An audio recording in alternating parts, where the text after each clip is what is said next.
Face Off Silence here, and hey, it's been a while since we've seen me around, especially doing one of these, and yeah, sorry about that. Between a ton of things, it's been hard to find the time or motivation to create something for this channel specifically.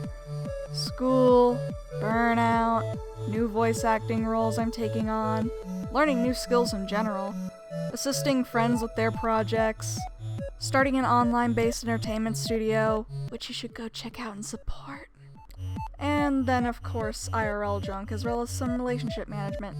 But with my new sprites made by my friend Timothy Aaron Caruso, I'm hoping I'll be able to bring out some content thanks to my newly found motivation after getting these. I'm more dummy thick than I've ever been before.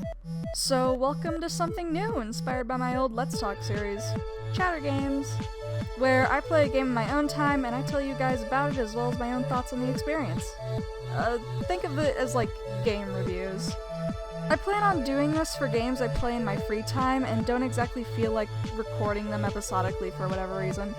Plus, a lot of you guys seem to enjoy my scripted content more than my improv junk, so I'm gonna do my best to feed into what you guys want, as well as tending to what I personally want to do. So, without further ado, enjoy!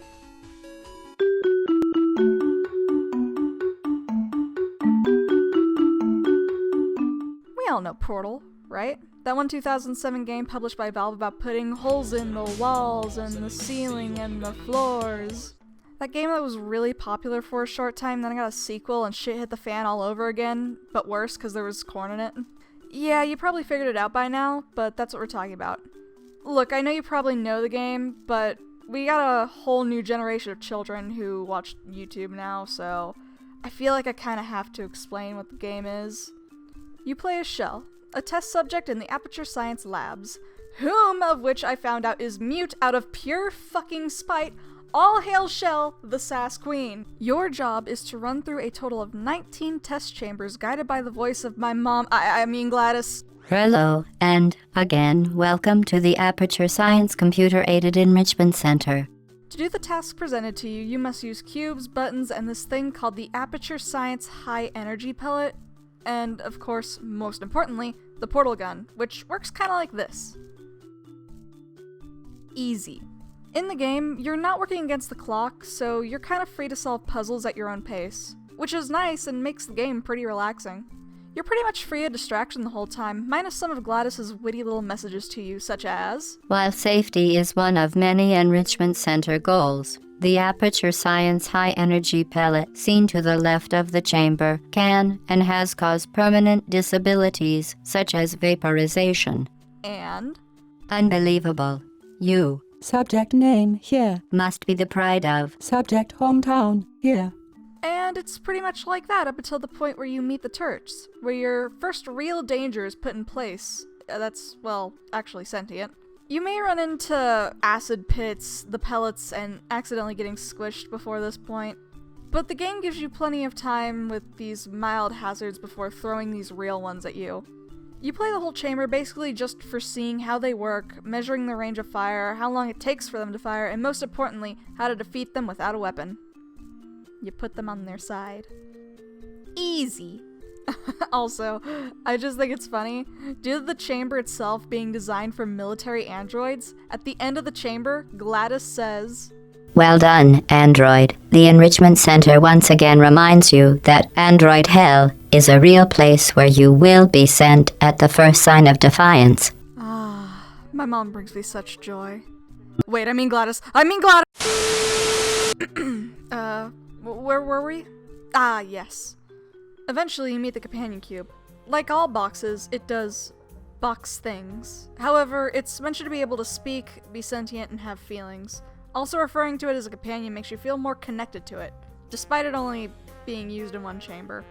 Yeah, you see, at the end of the chamber you have to euthanize the box, and it's never seen in the game again. The goal here was to try to make players become emotionally attached to the box, almost personifying it. But those mainly found themselves with an affection for the box, sure, but it wasn't a very hard task emotionally to do. Perhaps if they had dedicated more time to the cube, it would have made a bigger impact. As well as when I played, it felt more like having to shoot a stranger.